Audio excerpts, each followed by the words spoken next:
لحمك أرخص من لحم الغنم، والله مخازي وعيب. سعر كيلو لحم الغنم بالسوق 20,000 دينار، أو تجيك بنية وزنها من 70 لل125 كيلو، تكشف لك لحمها ب6,750، 5.25. والله لا يديمك يا رخص. قرار قضائي بالحبس لمدة 3 أشهر، الوحدة تسمي نفسها موديل بتهمة المحتوى الهابط الخادش والمسيء للذوق العام. شو تسوي هاي؟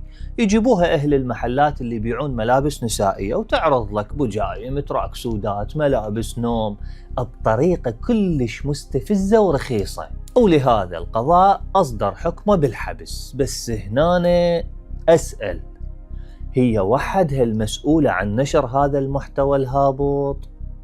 لو أكو وراها أحد؟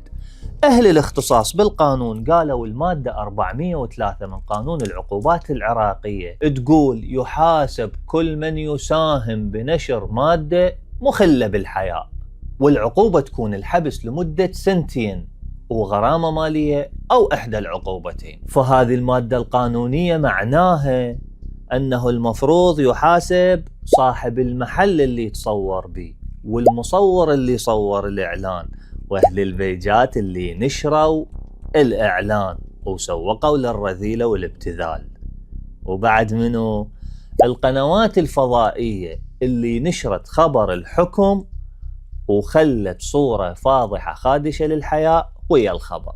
وبالأخير وقبل ما أروح، إذا خلصت محكوميتها وطلعت راح ترجع تشتغل موديل، لا تغير شغلتها.